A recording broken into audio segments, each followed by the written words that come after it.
Is up, my nerd herders? Welcome back to the channel. I am the Crowlector, and as you can see, we have in front of us a wide breadth of Star Wars Black Series figures. I've been stockpiling these guys over the last couple weeks. A lot of them I got on a visit home a couple weeks ago, and have been saving them for a special occasion to review. We have a lovely little mix of old figures that have been redone, some new figures, some new looks for old characters, things like that. In this video, I'm going to be taking a look at the new Chewbacca figure and the new Han Solo figure. So let's get to it, shall we?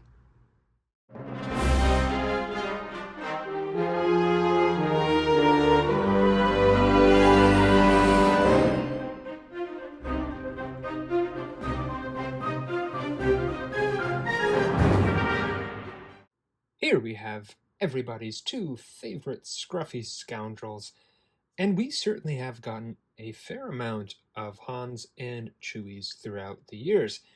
Are these two the best that we've gotten to date? Well, spoiler alert, I think so. Now, obviously that is a tall order to say, considering the amount of both Hans and Chewies that we've gotten. If nothing else, these are the absolute best versions of the New Hope Han and Chewie. Taking a closer look, I guess we'll start out with Chewie, because he is the one that has the least amount of newness to him. I'll be fully honest, I really don't pick up a lot of Chewbacca's. Comparing him to the old Chewbacca, I think this is, if not the first release, one of the earlier releases. Because I do think that overall they kind of did a pretty good job with him the first time around, or the second time around, whichever one this one was. Now, I may be totally ignorant in saying this, but I don't necessarily think there was a whole lot of changes throughout the different Chewbacca releases. I could be, again, completely wrong. I know I've picked up the deluxe Empire Strikes Back version that has the C-3PO backpack and the Solo movie version, but that's about it. I didn't pick up the Return of the Jedi version or any of the others, because again, they're all very similar, other than maybe just a different head. I do admittedly prefer my Chewie to be a little bit shaggier, a little bit more rugged and dirty like he appears in Empire Strikes Back and Return of the Jedi. I don't necessarily care too much for the almost like bulbous shape of the New Hope Chewie. A little bit more well-groomed, of course, but it's not necessarily my preferred style. Then we'll go ahead and put the bowcaster on his back just to show you a little bit more of a close-up of the two. Obviously, just straight off the bat, the old Chewbacca is a lot darker. This is kind of a chocolate brown, if you will, whereas this one, definitely a lot lighter. Also in the head sculpt, you have the open mouth Chewie on the old one there, whereas this new one, he's much more kind of laid back, easygoing Chewie. So they didn't just reuse the same head sculpt. Same with kind of the shagginess in the bottom. I think it's not even really technically his beard. I don't know, maybe it is, but there is obviously a difference in the fur and some of the, I guess you'd call it the wash in the darker parts of his fur, with the shoulders, the upper chest, and the legs. This one actually skews, I think, even a little bit darker than this one. Maybe it's just the fact that the juxtaposition between the two colors is so much clearer than on this one. And then other than that, it's just a lot of very similar but differently sculpted bits of hanging fur, like around his arms here, his hands. You can see, you still get that kind of overhanging bit of knuckle fur, but it is much more individual, a bit longer on this one, whereas this one's just kind of like an amorphous blob. The detailing on sort of individual strands of hair, not only on Chewbacca, but other figures as well, has gotten a lot better over time. And same with the shoulder bag as well. I do like this one. I do like kind of the dirty wash we get on it. I could definitely see myself using this for another figure, if it'll fit. I do know it has a very long strap, made especially for Wookiees. This one is a darker brown than the other one. Again, more of that kind of chocolate brown. The silver is also a little bit more vibrant. I don't know if that's just because of the age on this one or if it is just painted differently.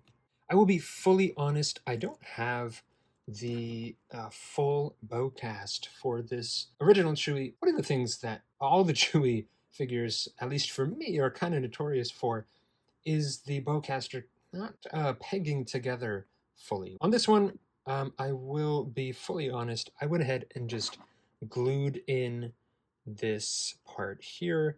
I don't technically know what it's called, his balls and shaft, if you will. So sorry, but that's what I'll call it for now.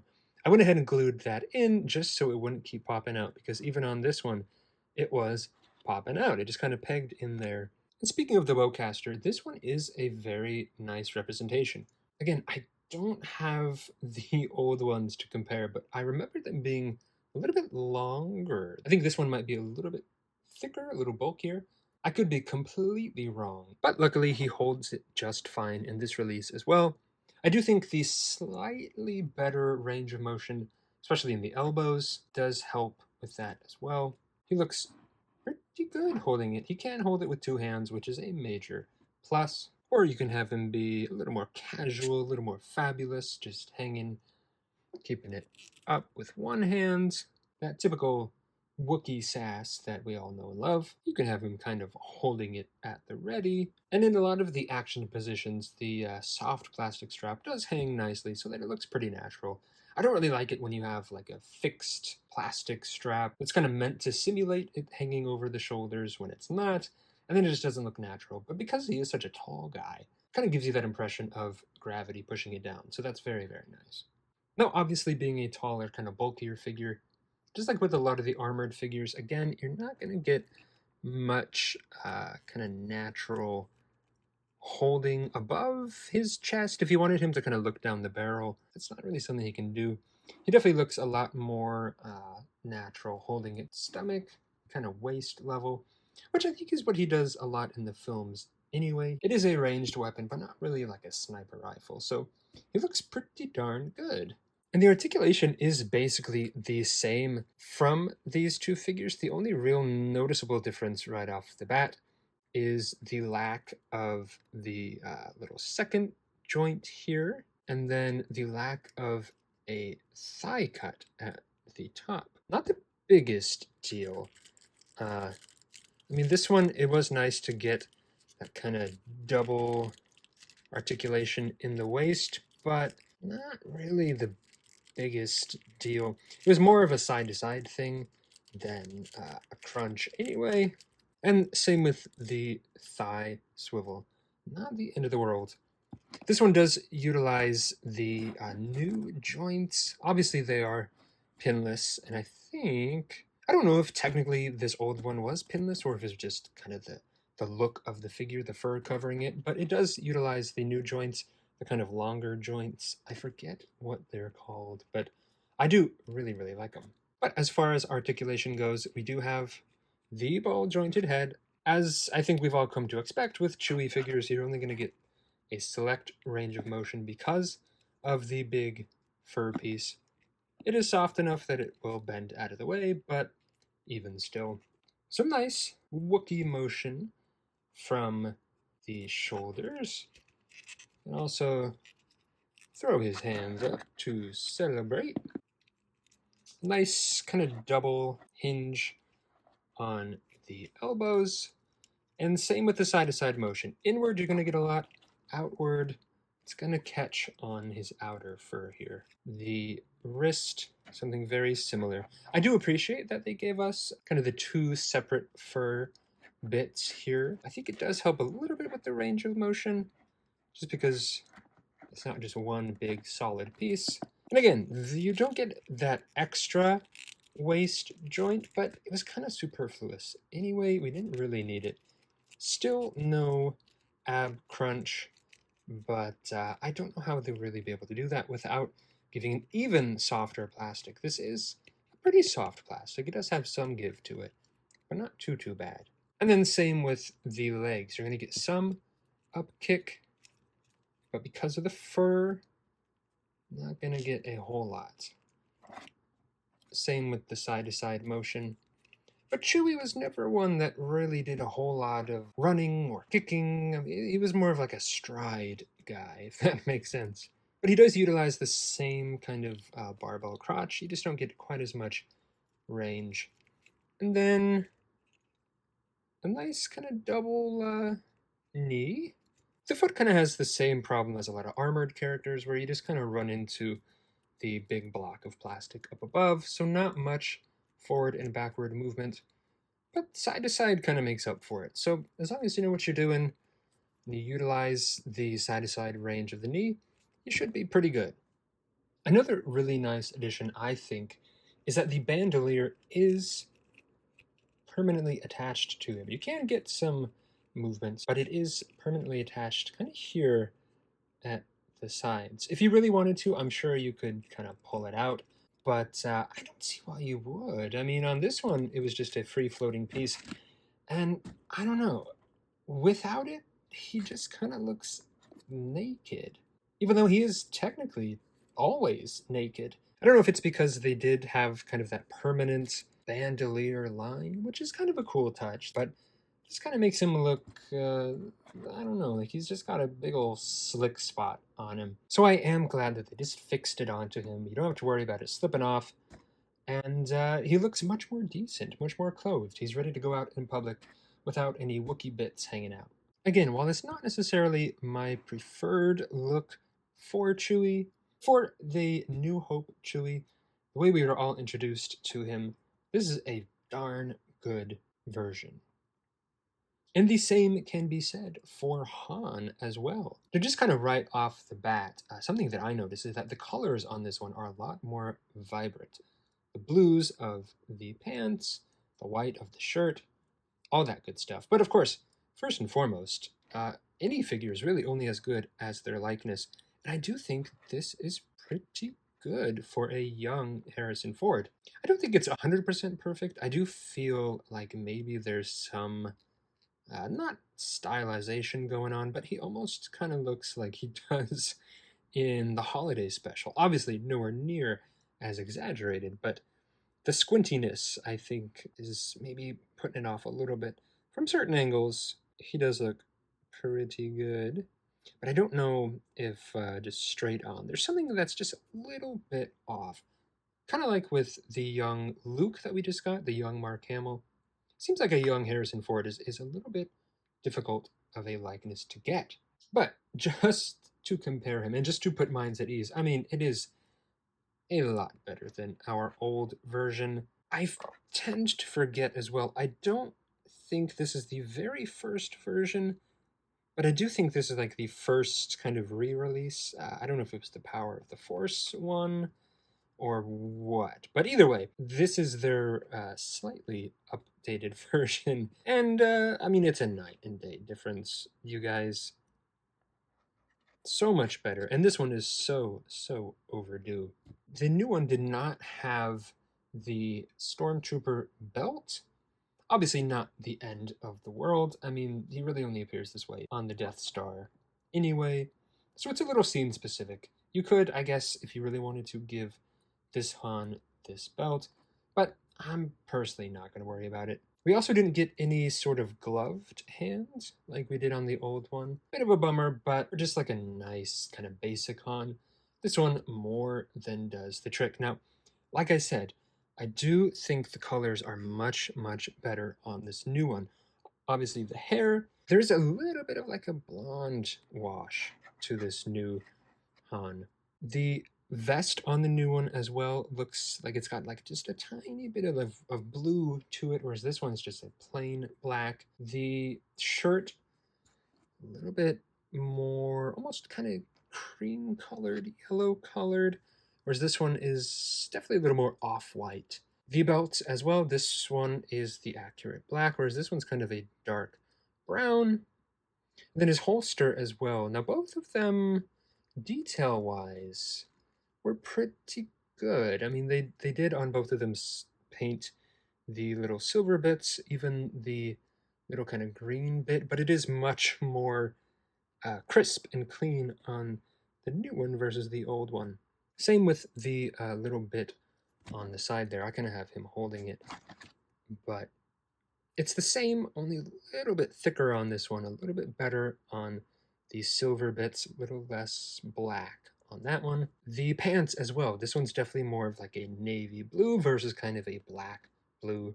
You do get the sculpting of the red design on both, but this is a much more vibrant red and many more lines. They're smaller lines, but there are more of them versus the thicker ones on this. And I mean, the boots are pretty similar. They're both nice, both shiny. These are a little bit thinner. And then at the bottom, you get kind of that stitching along the heel, whereas this one is just kind of that solid plastic line.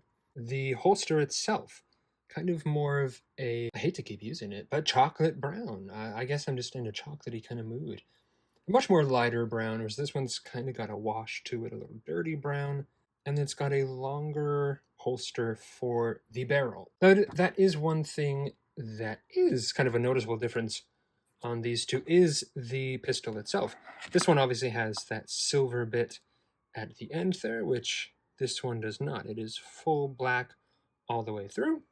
It's kind of up to you on which one you want. They both have their pluses and minuses. I don't know if you're going for more vibrancy, more screen accurateness. I mean, this one I do feel is a little bit kind of better sized to the figure.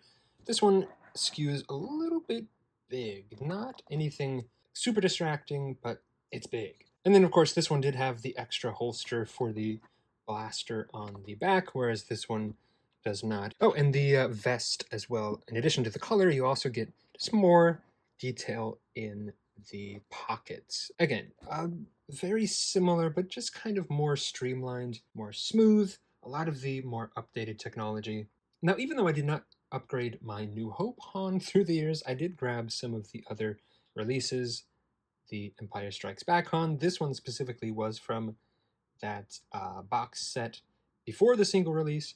And this one as well, actually. This was from the Endor Hero set. I just took the trench coat off. Obviously, Harrison Ford got a little older over the years. His likeness changed just a little bit. And I think they were pretty good. I mean, again, none of them are perfect. I do think this one's pretty good. With just like a little bit of fine-tuning, this one might be up there for one of the best. But I do think they got kind of the shape of the head correct. I mean, that is half the battle, really. Han never changed that much throughout the films. His hair did, though. I mean, it was the 70s, the 80s, so the hair was all over the place. But he always kept himself a little rugged, a little clean cut. Wanted you to think he didn't care, but he really did.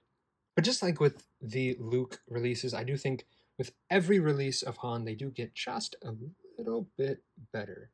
Ultimately, you can kind of take your pick on which one is the best, which one is your favorite. I do have kind of a soft spot for the Return of the Jedi one. It is a nice kind of mix of the two. So this is kind of the best of all the worlds, to me at least. But it is kind of neck and neck with New Hope. Then I guess it makes sense because they are very, very similar. Articulation-wise, we do have the nice ball joint and the double neck. In fact, excuse me, I gotta line him up a bit because his Adam's apple was hanging off to the side there. I do like the nice flared collar, and all things considered, it really doesn't hinder the movement. I also like that it's askew. I don't know if it's technically supposed to be like that. I think it is. But it's a small detail that really helps. It's not quite as noticeable on the old one, but still, good on you, Hasbro. Swivel hinge in the shoulders, pinless elbows that go slightly above 90 degrees, and he also includes the more ball-jointed wrists that some of the other new figures have, including the Battle of the Heroes sets. I don't know why they're kind of moving to these. It's not on every figure. Luke and Leia, I believe, do not have it. You get maybe a little bit more movement than you normally would, but it really doesn't make that big a difference. On Han, it's not too bad. I know in the Battle of the Heroes set, they do pop out a little easily, but we'll go with it. We'll see where it goes in the line. Ball-jointed waist that is sculpted all the way down, so no matter how you have him, it still looks good and wrinkly. You get some good movement out of the legs. If we ever get like a Millennium Falcon cockpit or anything, he'll be able to sit no problem Nice pinless knee, sort of a double knee here. Goes all the way up. And then a boot cut at the top of the boot. And your ankle pivot. Everything you would need for getting him into all sorts of good smuggler poses. This is definitely a figure that no matter how you have him posed, he just looks good. He just looks right, and he has that right amount of swagger to him, like any good smuggler should. Now here is our iconic duo with our other recent redos. We have the new, very, very nice Princess Leia, definitely the best one we've gotten of her. The new farm boy Luke, just like with Han, I don't know if the likeness is 100% there, but it is certainly the best one that we've gotten. We'll see how the new Bespin Luke fares when it comes out later this year. And then the new accurately sized R2. You know, we've gotten so many R2s throughout the years. I didn't really think there was a whole lot they could really do to make it that different, but having it in hand, I'm definitely glad I grabbed it. And then here they are with the rest of the cast, the other non-updated versions of the characters. We have Grand Moff Tarkin, C-3PO, Ben Kenobi, and Vader. And before anybody does come for me, I will admit, yes, this is the Kenobi Vader. Personally, I don't really know about all the small details, all the small differences, but I know there are fans out there who do, so before anybody comes for me for inaccurately saying that this is the New Hope Vader, let's just go with it. Now, I do think that Tarkin and Ben do fare pretty well in terms of likenesses. I do know that Tarkin got a re-release in the archive. I don't think this is that one. I think this is just the regular one because there really were so few differences between the two. I don't think we necessarily need a new Tarkin, but it honestly depends on what those differences are. And this is the slightly updated Ben Kenobi from the Cantina pack. Again, I think this is a pretty good likeness, all things considered. If they were to update him with maybe some of the new articulation, a better face printing, I would probably grab him. But if they don't, I am completely fine with this one. The one that I think could really benefit the most from that is 3PO. Now, this is one of the first, or at least a very early figure in the Black Series line. Now, I've tried to kind of clean him up a bit, make him a little shinier. That's why there is a slightly more noticeable color difference between some of his parts. I'm working on making a more kind of shiny chrome version, but even though he doesn't have a whole lot of articulation, nor should he, I do think that this is a figure that could definitely benefit from a redo. All things considered, we really haven't gotten many C-3POs throughout the years. We got this one, the blown apart one from Empire, the Red Arm version from Force Awakens, which I do not have, and then the Rise of Skywalker one. But all of them have pretty much been the same figure, just with slight differences here and there, sort of like the old R2. But now that they've made R2 the accurate size, I do think they need to adjust 3PO just a little bit. So even though I don't think we'd get anything as major or dramatic as these, I think it's still necessary. And hopefully we will see one sooner rather than later. Now, these two are obviously much needed redos, and they look absolutely fantastic together. You really can't get one without the other. They are such a bonded pair, and luckily they do look absolutely great next to each other and also on their own. I would definitely recommend getting these, whether it's just to update your New Hope collection or just in general, to have a nice, solid version of both Chewbacca and Han Solo. You really can't go wrong. Let me know what you guys think down below. What missing character would you like to see in the New Hope line next? Whether it's a redo of an old character, maybe a new one like Owen or Beru, Death Star Gunner, whoever you want, let me know down below. I will be back soon with more creepy Crowlection content, but in the meantime, don't forget, stay spooky.